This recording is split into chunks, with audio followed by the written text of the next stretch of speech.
TV9 Bharatvarsh सत्ता सम्मेलन के मंच पर अब वो हस्ती आ रही है जिसका सिर्फ यहाँ मौजूद मेहमान ही नहीं, TV9 भारतवर्ष के करोड़ों दर्शक सुबह से इंतजार कर रहे हैं।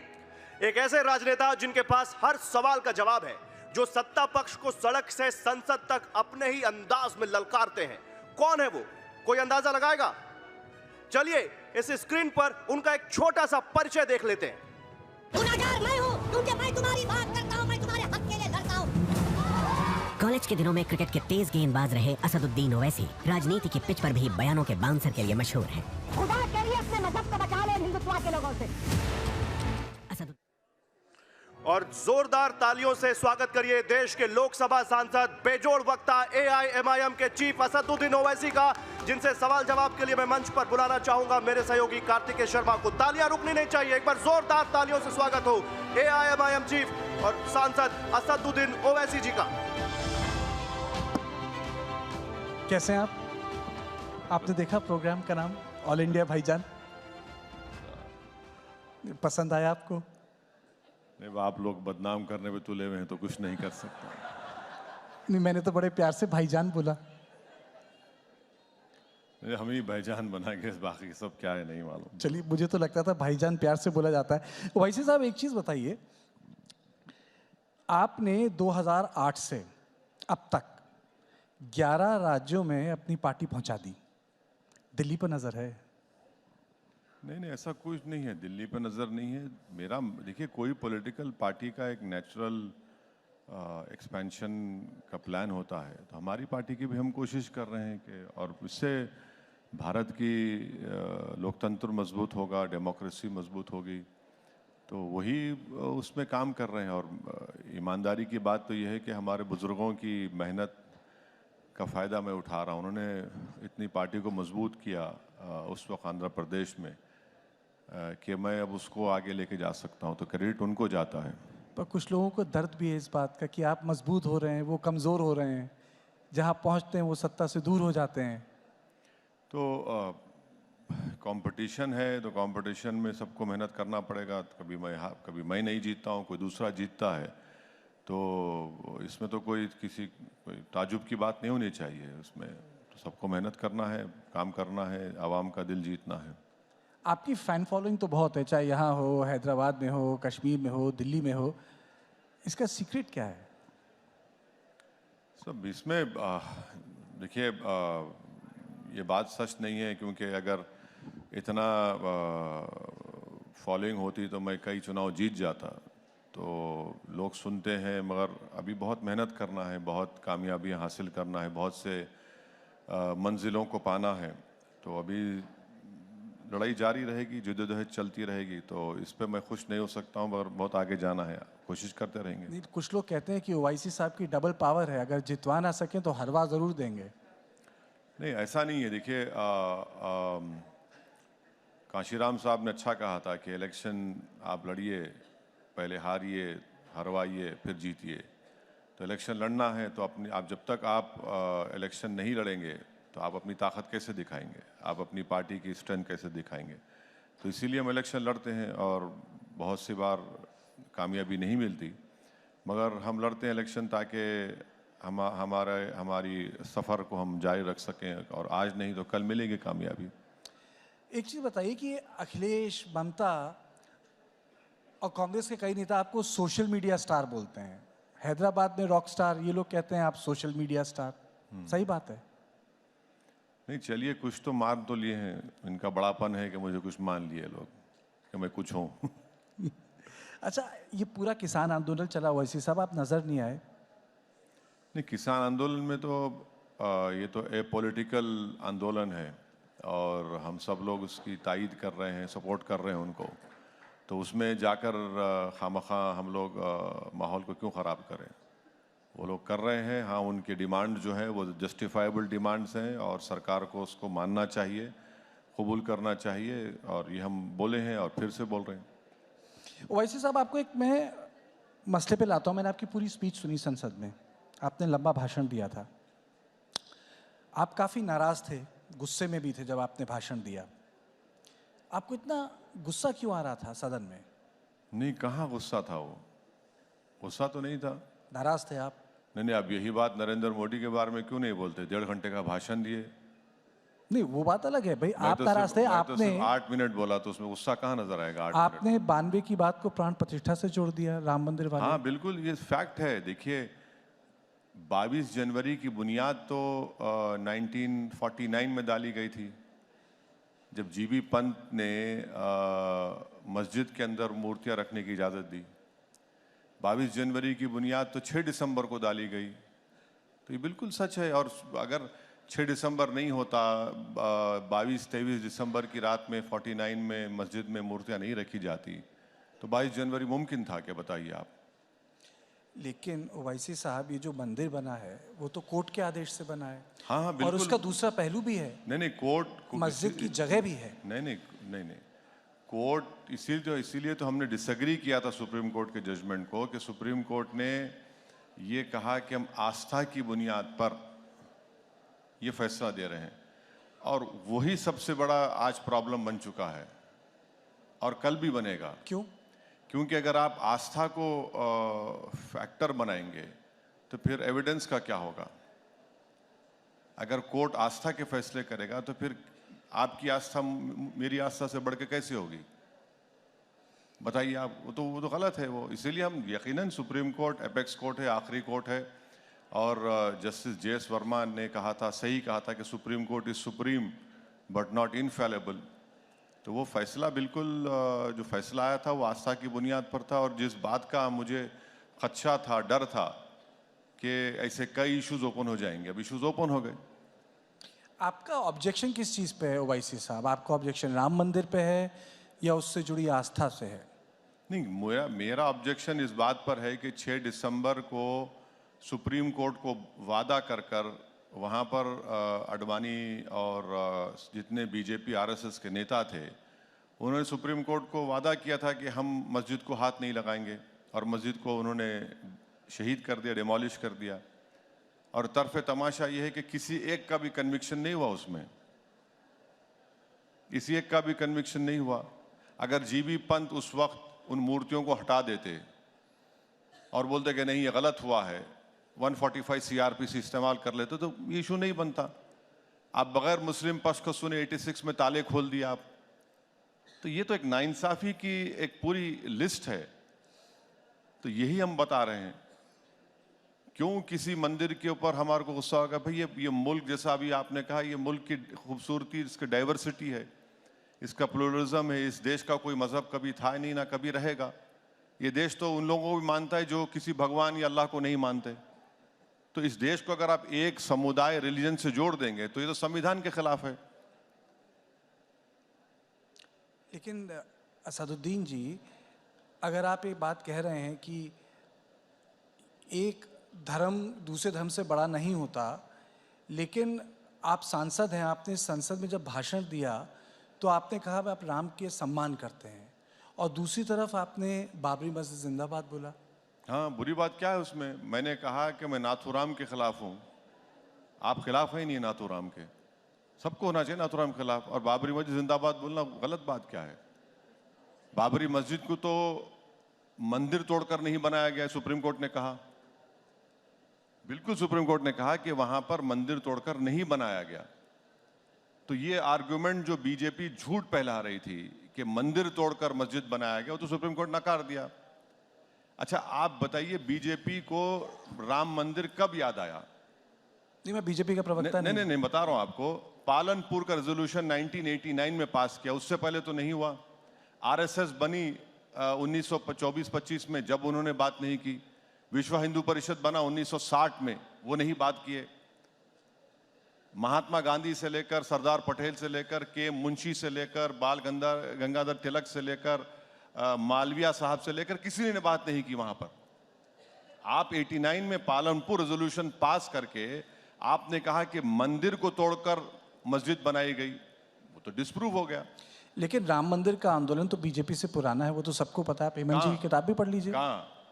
250 साल पुराना है। 1800, देखिए लीगल फाइट चल रहा था 1875-80 में। मस्जिद के सामने चबूतरा था, मस्जिद पे झगड़ा नहीं था, वो चबूतरे पे झगड़ा था। वही तो हम बता रहे हैं आपको। लेकिन वो आस्था की भी तो बात है अरे ओवैसी साहब। चबूतरा बाहर है भाई, मस्जिद में अंदर तो नहीं था। आपने चबूतरे को छोड़कर मस्जिद के अंदर मूर्तियां रख दी और उसके बाद लॉक डाल दिए। अच्छा, आपको मालूम कि जो कलेक्टर साहब ने ये मूर्तियां रखकर मस्जिद को बंद किया, वो बाद में नायर साहब जनसंघ के एमपी बन गए वहां से। नहीं वो ठीक है, लेकिन आपको नहीं लगता कि अगर इन तीन चीज़ों पे समन्वय हो जाता, जैसा कि बोला जा रहा था 80 के दशक में, कि वापस कर दिया जाए काशी, मथुरा, अयोध्या, तो बड़े मसले हल हो जाएंगे। नहीं, आप सब चीज ले लीजिए ना, वो दो क्यों लेते आप? सब ले लीजिए, कुछ बाकी मत रखिए आप। भाई कोई रूल ऑफ लॉ रहेगा नहीं रहेगा बताइए आप। अब आप कहेंगे कि भाई वो आस्था की बुनियाद पर हम दे दिए, यहां पर क्या वो भी आस्था बोल देंगे आप, वहां पर भी आस्था बोल देंगे, तो फिर संविधान किस लिए है? फिर कोर्ट किस लिए है? एविडेंस किस लिए है? सब दे दीजिए, फिर आप खत्म कर दीजिए। दो पे क्यों रुकते आप? सब ले लीजिए। अच्छा चलिए, आपने संसद में एक मौलाना आमिर अली और बाबा रामचरण दास की बात की थी, आपने कहानी सुनाई थी। मैं चाहूंगा कि यहाँ जो हमारे गेस्ट बैठे हैं, आप वो कहानी यहाँ एक बार सुनाएं, नहीं, दोहराएं। देखिए मौलाना आमिर अली और बाबा रामचरण दास दास तो हनुमानगढ़ी के बाबा थे। इन दोनों ने मिलकर अंग्रेजों के खिलाफ लड़ाई लड़ी।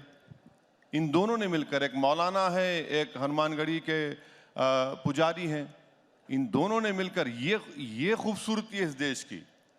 और फिर उसमें मैंने अपने स्पीच में उनका भी जिक्र किया था कि अच्छन खान और शंभू प्रसाद, बाबा एक को जला, मुसलमान की लाश को अंग्रेजों ने जला दिया और शंभू प्रसाद साहब की लाश को दफना दिया, और किसी ने जाकर बोला कि हम नहीं चाहिए, नहीं आप वैसे लेंगे। हिंदुस्तान चाहते हैं? हाँ? आप वैसे भाई हिंदुस्तान ये चाहते हैं? मोहब्बत के मजाहरे थे इस देश के लिए, और अंग्रेजों ने जो नफरत के बीज बोए मुसलमानों में और मेजॉरिटी कम्युनिटी में, जब लड़ाई अंग्रेजों से लड़ाई तो मुसलमान और हिंदू सब मिलकर, सिखों ने मिलकर लड़ी थी, ईसाइयों ने मिलकर लड़ी थी, तभी तो मुल्क को आज़ादी मिली।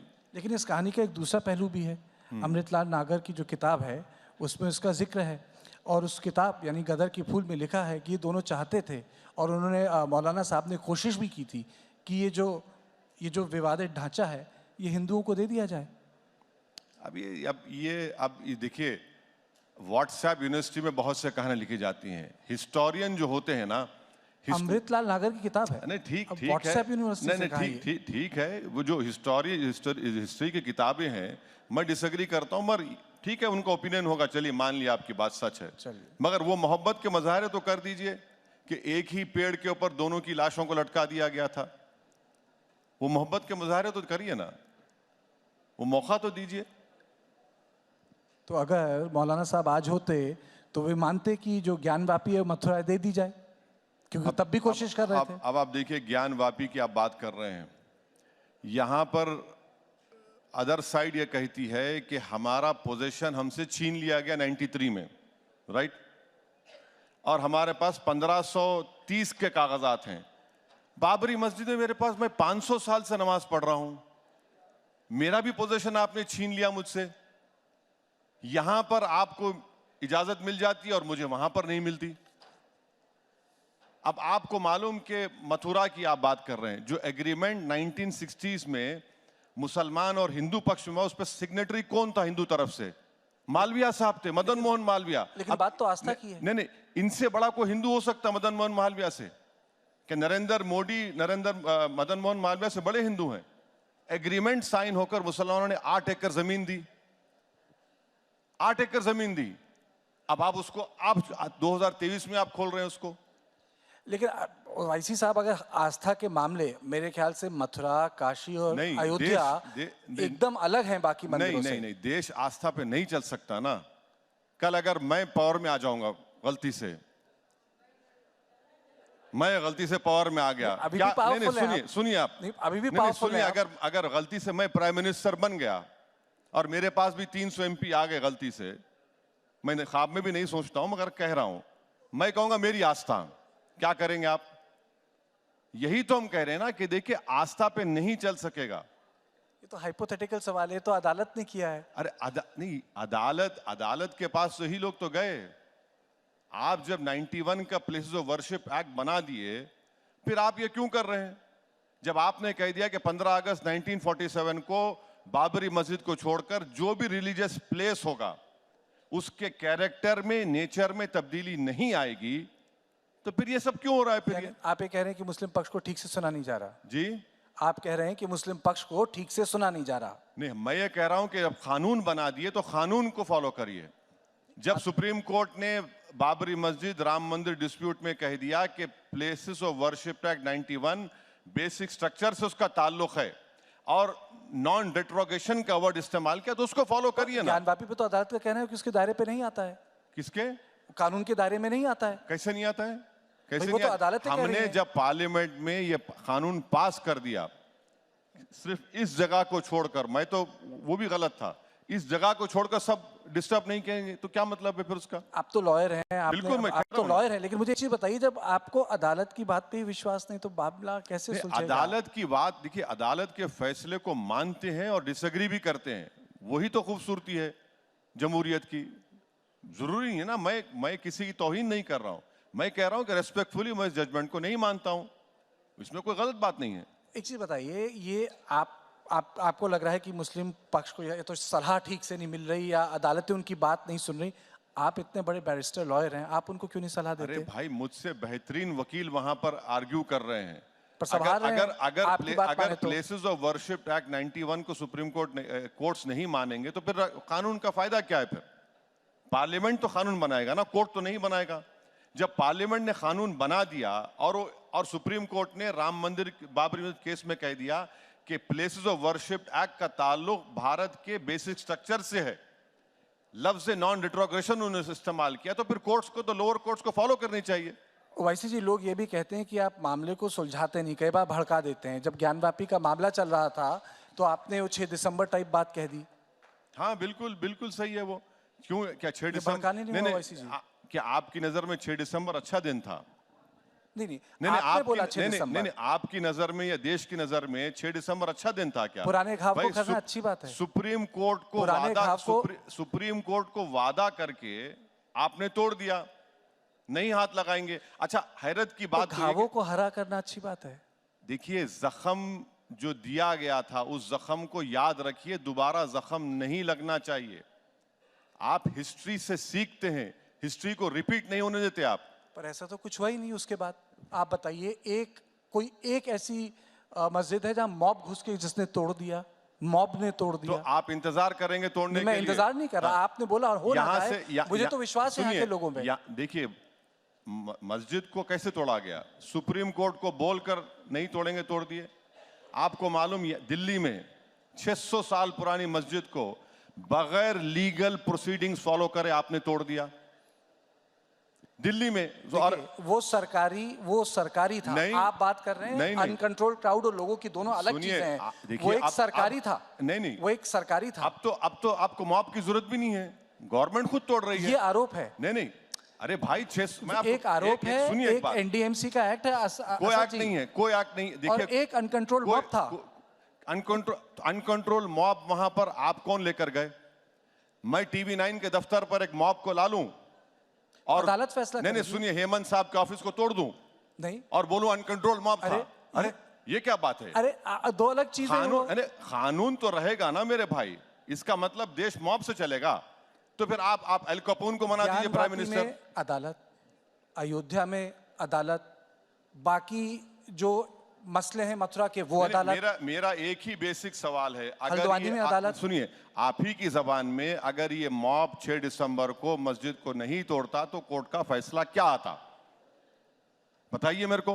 ये तो हाइपोथेटिकल बात है। अरे हाइपोथेटिकल बात नहीं है, बिल्कुल जो हुआ ना, आपने फेट अकम्पली कर दिया मेरे लिए। आपको नहीं लगता लोगों की आस्था महत्वपूर्ण है देश में? अरे भाई, आस्था से देश नहीं चलता मेरे दोस्त, संविधान से चलता है। अगर आप आस्था पे चलाएंगे तो फिर आपकी आस्था मेरी आस्था बड़ी कैसी होगी? जरूरी है कानून, संविधान जरूरी है कानून के लिए, पर देश तो हमारी देश में आस्था तो महत्वपूर्ण है। नहीं, आस्था सब है, मगर संविधान पर भरोसा होना चाहिए। अच्छा बताए, प्राण प्रतिष्ठान क्या था? संविधान था, इस देश की आस्था थी, जहां इस देश के सारे बड़े लोग मौजूद थे। कौन? प्राण प्रतिष्ठा अयोध्या में। अरे भाई, मैं कह रहा हूं कि अगर 49 में जीबी पंत मूर्तियों को रखने की इजाजत नहीं देते और नायर साहब अपना ईमानदारी से काम करते तो 22 जनवरी होता। उससे पहले भी कई बार कोशिश हुई क्या? निहंग भी थे वहां। कहां पे? अयोध्या में कौन ऐसा थे? नहीं है कि जो अयोध्या का इतिहास है कि कौन थे? अयोध्या का इतिहास 25, नहीं, 30, कौन थे? 40 फिर से बोलिए। साल निहंग। निहंग लोग मूर्ति पूजा करते। अरे अरे, आप कैसी क्या बात कर रहे हैं? आप? आप कैसी बात कर रहे हैं? निहंग लोग पढ़िए। मूर्ति पूजा करते ही नहीं है। निहंगों का एक बहुत अरे महत्वपूर्ण निहंग लोग योगदान है मूर्ति अयोध्या पूजा में। नहीं करते मेरे भाई। निहंगों अरे का- देखिए, निहंगों का बहुत महत्वपूर्ण योगदान है। ऐसा है ना कि हर मजहब में गद्दार लोग होते हैं, तो क्या करेंगे उनको? आप किसको- निहंग बोल देंगे उनको? आप किसको गद्दार बोल रहे हैं? बहुत से लोग हैं। नहीं, कौन गद्दार है? अरे बहुत मैंने हैं गद्दार भाई। शब्द का इस्तेमाल नहीं देखिए, किया। टीपू सुल्तान को शहीद करने मरवाने वाले मुसलमान गद्दारी थे उसमें। सिराजुद्दौला को नुकसान पहुंचाने वाले मीर सादिक। बहुत है, बहुत से आस्तीन के सांप हैं। चलिए, अब आस्तीन के साथ अलग से बात की जाएगी। एक चीज बताइए, आपको ये यूनिफॉर्म सिविल कोड से क्या आपत्ति है? नहीं भाई, यूनिफॉर्म सिविल कोड में कार्तिकेय को हिंदू अनडिवाइडेड फैमिली में टैक्स रिबेट मिलेगा, मुझे नहीं मिलेगा, ये क्या बात है? मुझे मिलना चाहिए। अगर महिलाओं सुन लीजिए। अगर महिलाओं के अधिकार हो जाएं, अरे, बराबर हो जाएं, तो अच्छा, इसमें क्या आपत्ति कैसे है? होंगे बताइए? कैसे होंगे? आप विल का पावर निकाल रहे हैं। आप विल का पावर तो नहीं निकालेंगे आप। और विल का पावर बोलते हैं आपको विल, भाई मुसलमानों में मैं विल के पावर में I can not even exceed 1/3। आप नहीं चाहते कि रिफॉर्म्स हो? रिफॉर्म आप क्यों रिफॉर्म करेंगे मेरा? क्यों? यानी सुनिए, आप क्या कर रहे हैं बताता हूं। माने आपसे मुराद जो बीजेपी कर रही है, आप Hindu marriage act, Hindu succession act मुझ पर थोप रहे हैं। भाई आपकी मोरालिटी मुझ पर क्यों थोपेंगे आप?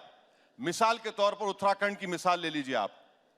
आपको मालूम उत्तराखंड में आप बोल रहे हैं कि प्रोहिबिशन लिस्ट बना दिए शादी की आप, कि पिता के तरफ मां के तरफ। आपकी मोरालिटी मुझ पर क्यों थोपेंगे आप?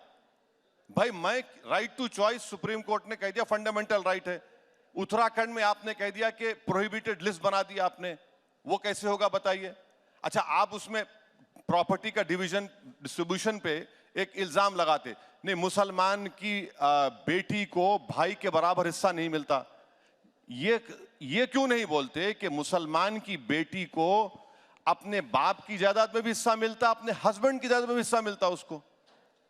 आप ये नहीं बताएंगे, ये नहीं बोलेंगे कि ऐसे 20 इंस्टेंसेस हैं जहां पर मुसलमान बेटी को भाई से बढ़ के मिलता है, ये भी नहीं बोलते। अच्छा, यूनिफॉर्म सिविल कोड की आप बात कर रहे हैं। अरे भाई, आप उसमें उत्तराखंड के लेटेस्ट है, खत्म कर लीजिए। एक सवाल और है। उत्तराखंड में आप ट्राइबल को क्यों निकाल दिए? तो यूनिफॉर्म कहां हुआ? सुनिए, आर्टिकल 25 के तहत एक तो आप निकाल दिए ट्राइबल को, राइट टू इक्वालिटी का वायलेशन है, और फिर आप उसमें कह रहे हैं कि नहीं एक्सेप्शन, कहे का एक्सेप्शन दे रहे हैं आप? तो पूरा मकसद क्या है कि हिंदू मेजॉरिटी कम्युनिटी की जो मोरालिटी है वो मुसलमानों पे डाल दिया जाए। क्यों डालेंगे भाई आप? नहीं, दो चीजें हैं। एक है कि यूनिफॉर्म सिविल कोड का अपना उद्देश्य और एक अपना लक्ष्य है। जैसे कि एक ही मैरिजेबल एज हो, कई सारी चीजें होती जो बाद में सुलझ सकती हैं, कुछ चीजें पहले सुलझाई जा सकती हैं। एक हेमंत सर, एक मिनट ठहरिए। Prohibition of child marriage act है, पॉक्सको एक्ट है, ये क्या लेके आ रहे फिर आप? ये क्या लेके आ रहे हैं आप बताइए?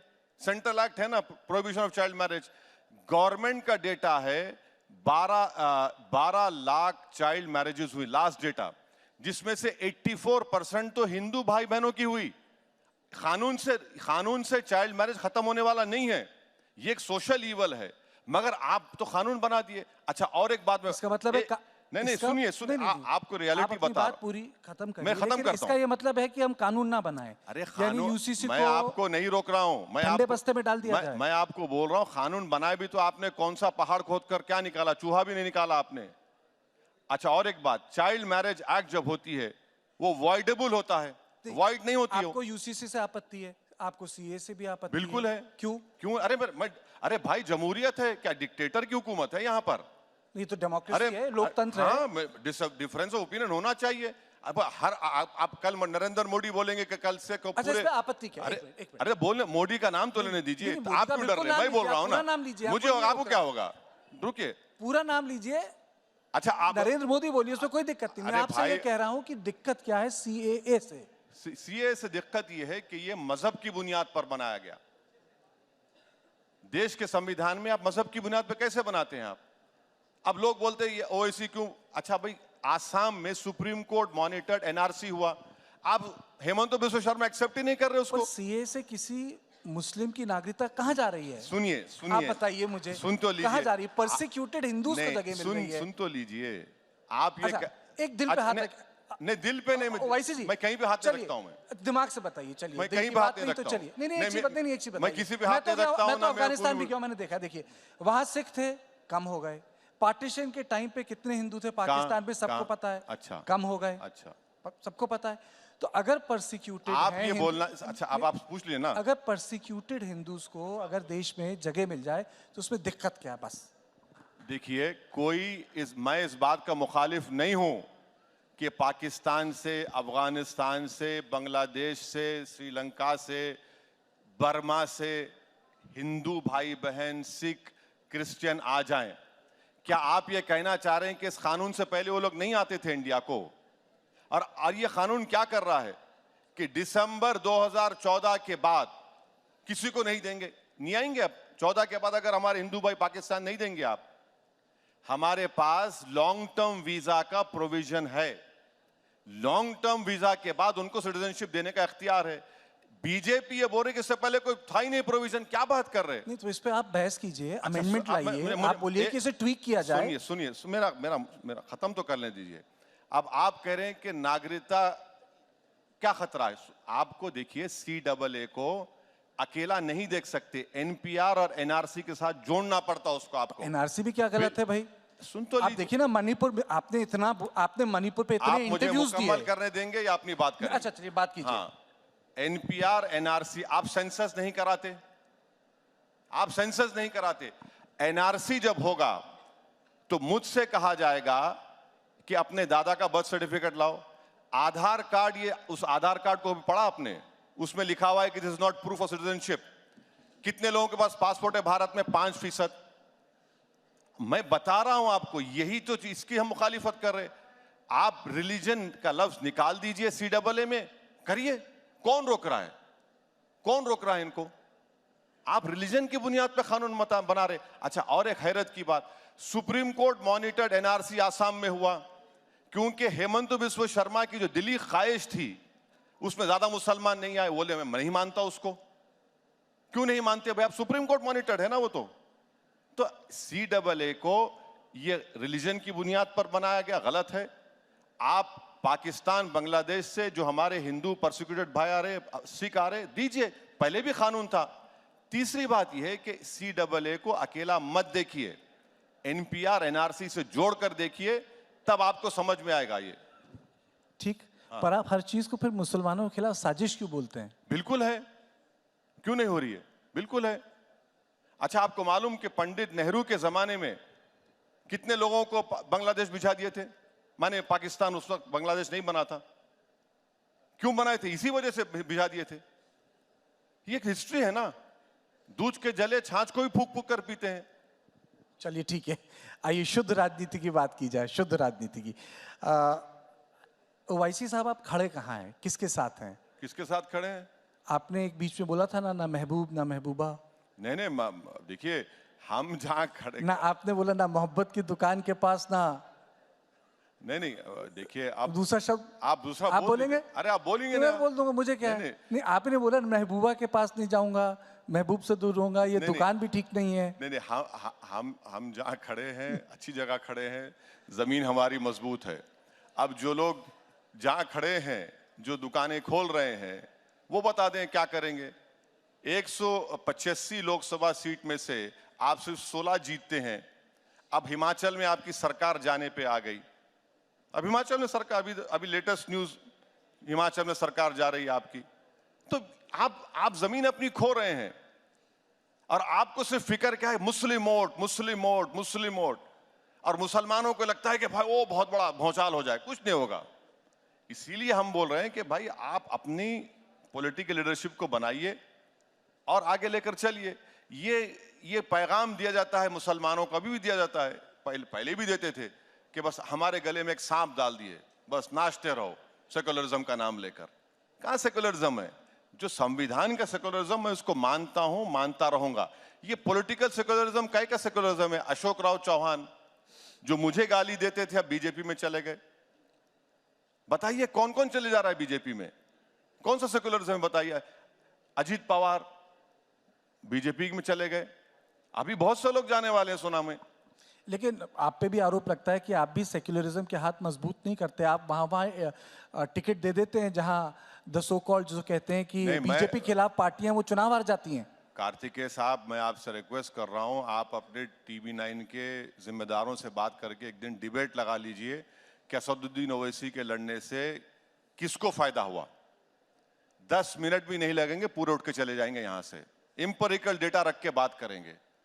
लोकसभा की 3 सीट में लड़ता हूं और मोदी 306 जीत जाते हैं मेरी वजह से, और जो 400 लड़ते और 50 पे आ जाते वो दूध के धुले हुए हैं। मेरा नाम असदुद्दीन है इसलिए मुझे गाली दी जाती है, और जो लड़ते हैं यूपी में 400 सीट, जीतते हैं 2 और 1, उनको कुछ नहीं बोलते आप। मैंने आपसे मुराद जो दूसरे लोग जो हमको गाली देते। पर किशनगंज का दर्द भी तो समझिए। क्या किशनगंज वही सीट अनाउंस कर दी आपने। हाँ?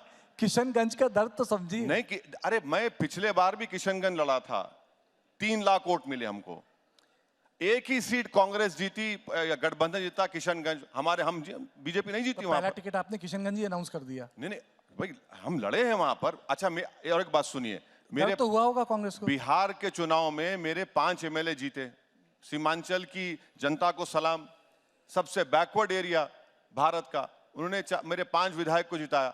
4 विधायक को आप खरीद लिए, और महाराष्ट्र में आपसे कांड होता है तो आप आसमान सर पे उठा लिए। जब आप गुनाह करते हैं तो वो गुनाह नहीं है।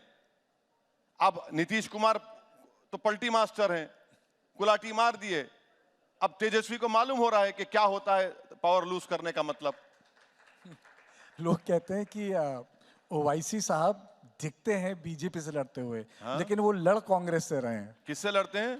दिख तो रहे हैं बीजेपी से लड़ते हुए, हाँ। लेकिन लड़ कांग्रेस से हाँ, रहे हैं। इसीलिए टोल गेट के पास मुझ पर 6 गोलियां चलाई गई थी। मैं बोला था किसी को चला दो बेटा गोली। हाँ? क्या बात मैं कर नहीं रहे कह रहा, राहुल गांधी कहते हैं किसी आपकी यारी बीजेपी से है। गाड़ी पर गोलियां चली मेरे, एक नहीं 6 गोलियां, कितने 4-5 गोलियां चली। मेरे घर पर हमला हो जाता है, ये सब मैं करा रहा हूं क्या सेटिंग बोल के? भाई मेरे घर में भी फैमिली है। तो इसका बीजेपी से क्या लेना देना? मैं बता रहा हूं ना आपको, अब बहुत लेना देना है उससे, बहुत कुछ लेना देना है। आपको नहीं दिख रहा तो मैं क्या करूं? ऐसी बात कर देते हैं भाई साहब। इसमें सवाल मैं आपसे पूछ रहा हूं कि आप पे आरोप लग रहा है, मैं बता रहा हूं ना, मोदी के खिलाफ लड़ते दिखते हैं, पर लड़ाई आपकी कांग्रेस से है। नहीं, लड़ाई देखिए, लड़ाई तो सबसे है। अच्छा, राहुल गांधी भी कहते हैं, आप फिर बोले कि आप, मैं बता रहा हूं ये राहुल गांधी भी कहते हैं। अच्छा, आप जब ये पार्लियामेंट में डिबेट हुई थी 22 जनवरी के बारे में, आपको चाहिए था कि अपोजिशन लीडरों की स्पीचेस को दिखाते आप? ऐसा लग रहा, मैंने अपनी स्पीच में कहा, वो नहीं दिखाया आपने, वो नहीं बोला। आपकी स्पीच तो बहुत चली, वायरल है। अरे मेरी क्या हुआ, जो अपोजिशन के जो लोग स्पीच दे रहे थे ना निगल सक रहे थे ना कुछ बोल सक रहे थे।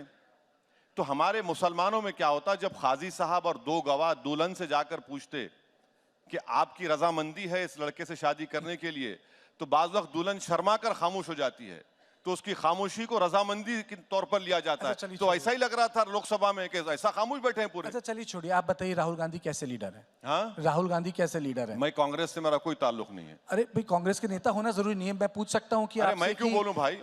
बराक ओबामा कैसे लीडर थे? नहीं, आप पूछिए कि आप कैसे एंकर हैं, बोलूंगा मैं कुछ।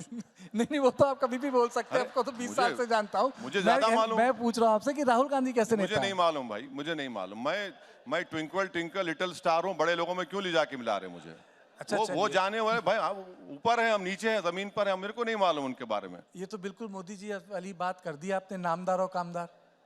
नहीं, मैं ये सब नहीं कह रहा हूँ ना, मैं नहीं जानता भाई, बड़े लोग हैं, आप क्यों ले जाके मिला रहे मुझे? अच्छा एक चीज बताइए, अरविंद केजरीवाल आपको बीजेपी का छोटा रिचार्ज बोलते हैं? हाँ बिल्कुल है, छोटा रिचार्ज। अब आप बोल रहे हैं तो मानता हूँ मैं। अरे मेरे कहने से क्या होता है, वो तो केजरीवाल कह रहे हैं, वो कह रहे हैं आपको। अरे भाई, वो क्या कर रहे हैं वो? और आप भी कहते हैं केजरीवाल को छोटा रिचार्ज? नहीं, वो उनके एजेंडे में 370 का मामला आया, ये सपोर्ट किए। उनका जो एजेंडा है वो सॉफ्ट हिंदुत्व नहीं है, एक्चुअल हिंदुत्व फॉलो कर रहे हैं केजरीवाल। धकी छुपी बात कहाँ है, ये सब जानते हैं।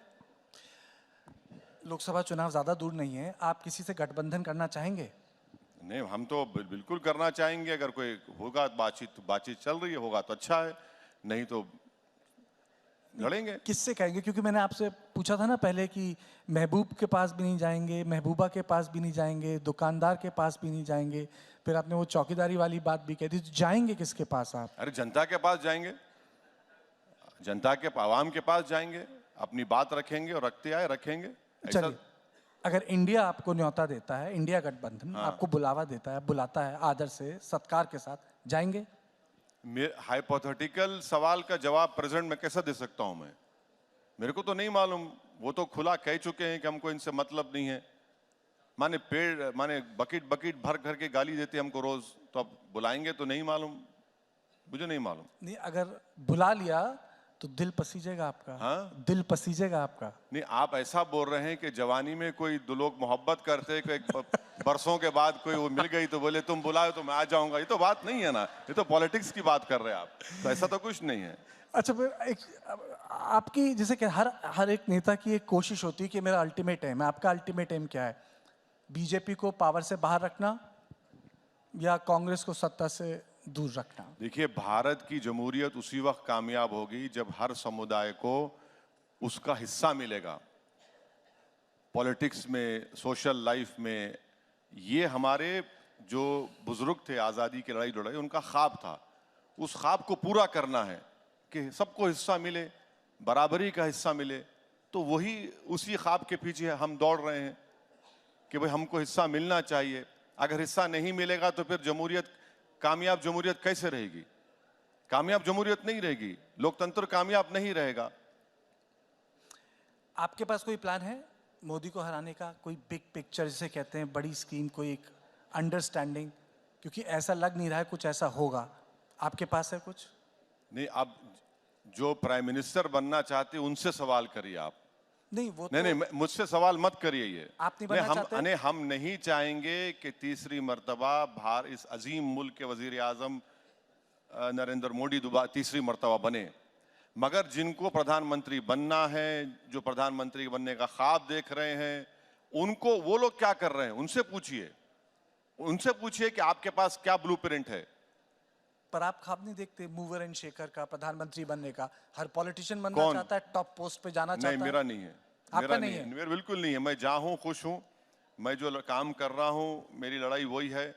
मेरा वो, देखिए, ये सब बड़े बड़े लोगों के ख्वाब होते हैं, मेरा ख्वाब नहीं है वो। आपका ख्वाब क्या है? चलिए वो बताइए। बता दिया आपको, और क्या बोलूंगा मैं। यही ख्वाब है? हाँ, ख्वाब यही है। ख्वाब नहीं, कोशिश है। ख्वाब ऊंचे देखना चाहिए, उसको पूरा करने के लिए मेहनत करनी चाहिए। मगर ये ख्वाब नहीं है कि दिल्ली के गलियारों में आकर बैठना, वो मेरा ख्वाब नहीं है। आपकी पार्टी इन लोकसभा चुनावों में कितने उम्मीदवार उतारेगी, कितने कैंडिडेट्स देगी? क्या सोचा है आपने? नहीं, कम से कम पार्टी में अभी डिस्कशन चल रहा है। बहुत से जगहों से, यूपी से, बिहार से, महाराष्ट्र से, मध्य प्रदेश से, कर्नाटका से लोग बोल रहे हैं। मगर इस वक्त पर यहाँ पर बैठकर टीवी पर बोलना गलत होगा। वो आपने पिछली बार गठबंधन करने की भी कोशिश की थी, जैसे सपा से बातचीत भी चली थी, आप लखनऊ आए थे, एक प्रेस कॉन्फ्रेंस भी हुई थी शायद, अगर मुझे याद है, आपने एड्रेस नहीं, किया था। ऐसा वो बातचीत तो बहुत चली यूपी में, मगर कुछ हुआ नहीं। वो कोई छोटी पार्टियों से गठबंधन देश भर में होगा, बिल्कुल तो होगा। कुछ तो बताइए। कुछ ना कुछ होगा। कहाँ होगा? महाराष्ट्र में करेंगे गठबंधन? देखेंगे क्या, अभी तो अरे भाई सब चीज बोल दिए तो फिर कैसे? नहीं, अखिलेश से करेंगे? हाँ, अखिलेश से? अरे वो उनको मालूम, वो तो उधर बैठ के जाकर अपना क्या करेंगे, किससे भी नहीं करेंगे वो। नहीं, पर पिछली बात तो बन ही गई थी, ऐसा लग नहीं, रहा नहीं, था। ऐसा नहीं है, सब रूमर्स थे, ऐसा कुछ नहीं था। तो कोशिश तो आपने पूरी की। नहीं, अब देखिए, अब ये बहुत सी बातें हैं जो अवामी पब्लिक के लिए नहीं बोलना चाहिए किसी पॉलिटिशियन को। लेकिन फिर भी थोड़ा सा तो बताइए कि आप कहाँ कहाँ कोशिश करेंगे गठबंधन की? अब मैं बता दी ना, इतने स्टेट्स बताया, देखें क्या होता अभी। नहीं, ठीक ठीक बताइए। एक आपने महाराष्ट्र बोला, दूसरा? अब कोशिश, प्रपोजल, पार्टी में बातचीत चल रही है, देखेंगे आगे क्या होता। अच्छा, एक आखिरी सवाल मैं आपसे पूछना चाहता हूँ। भाई साहब, एक आप टूर पर थे अमेरिका, एक टूर पे थे ना अमेरिका, एक बच्चे ने आपसे बड़ा सवाल पूछा था। मैं इसी मन से उस सवाल को दोहराना चाहता हूँ। आप बच्चे हो गए छोटे? आप नहीं, बच्चे नहीं, बात बड़ी थी।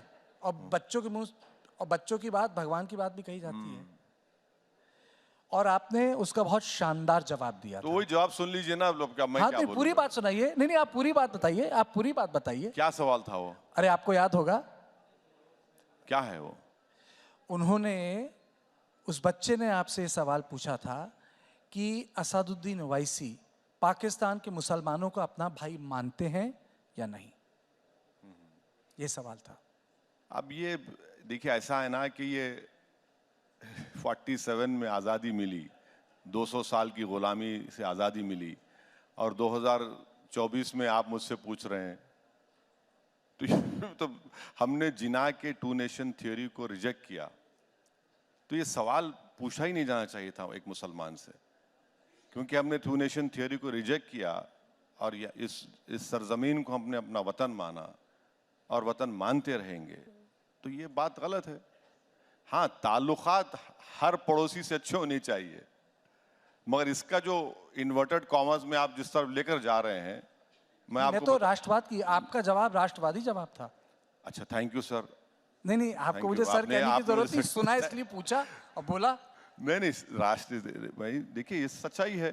नहीं, आप ही ने बोला था ना। नहीं, हमारे बुजुर्गों ने पाकिस्तान, आप ही ने कहा था जब कसाब जैसे बोला हाँ, था ना, आतंकियों को भेजना बंद करेगा, आपने बोला था, तो उसको दोहराने में क्या दिक्कत है? बोल दिया, क्या क्या बातें याद नहीं आती, कितने बातें बोलेंगे आप? अरे पूरा देश सुन रहा है भारत। अरे नहीं, हम बोल दिए, हम तो बोले हैं भाई। उस लड़के ने पूछा था, हमने कहा कि भाई साहब अब ये आप बात कर रहे हैं, ये आज देख लीजिए क्या हो रहा है। बहुत बहुत शुक्रिया, बहुत बहुत शुक्रिया इस सेशन में आपका।